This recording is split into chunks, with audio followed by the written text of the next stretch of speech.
March is Multiple Sclerosis Awareness Month. Nearly 1 million people in the U.S. are living with MS. About 200 cases are diagnosed each year. And now actress Selma Blair has opened up about her battle with multiple sclerosis. By the way, also talk show host Montel Williams was diagnosed a number of years ago with MS. And here today to talk about the warning signs is neurologist Dr. Scott Blumenthal from Delray Medical Center. Doctor, good morning, and thank you so much for joining us today. Let's start right off explaining what multiple sclerosis is. Multiple sclerosis is a chronic inflammatory disease of the central nervous system, and it really affects the myelinated axons. By this, I mean the flow of information. Myelin is the protective covering of the nerve fibers, so when it gets damaged, it affects the ability of the brain to send signals to the rest of the body. All right, so it's kind of short circuits you a little bit? Correct. What causes it?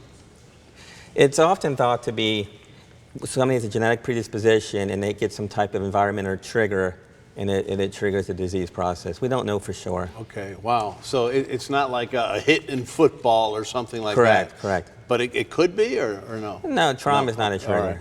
All right. What are some of the first warning signs that you get? It really depends on the location. It affects the central nervous system, by this, the brain or spinal cord. So if it involves the spinal cord, one can have numbness, tingling, or weakness. If it involves the cerebellum, one can have balance problems or speech. It really depends on the location, kind of like real estate, location. Okay.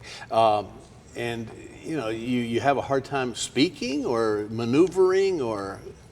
It affects speech in different ways. I know Selma Blair mentioned on an interview that she had a spasmodic dysphonia. She had actually a problem with spasms of the vocal cords, which affect the vocal cords' ability to open and close, and that leads to a breathy, strained type of voice.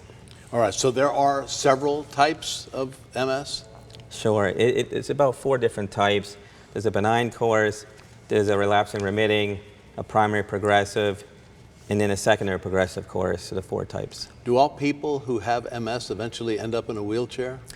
No, not necessarily. As I mentioned, there's some benign courses, and the medications have really had a major impact on the disease progress.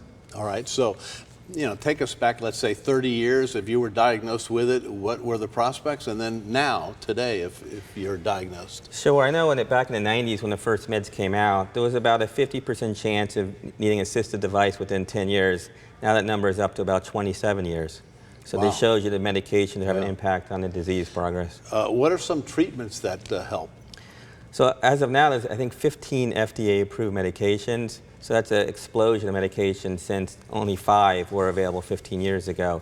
They really affect the disease progress, prevent relapses, and progression of the disease. Well, we're moving in the right direction. Correct. Still no cure. Correct, there is no cure. All right, so we're very hopeful, though. Sure. All right, so need more money for research? And there's always stuff in the pipeline. As of now, even my office, we're doing clinical research trials with the pharmaceuticals, phase 3 trials, to come up with new medications. All right, doctor, thank you so much. A lot of good information there. Appreciate it. Thank you, my pleasure.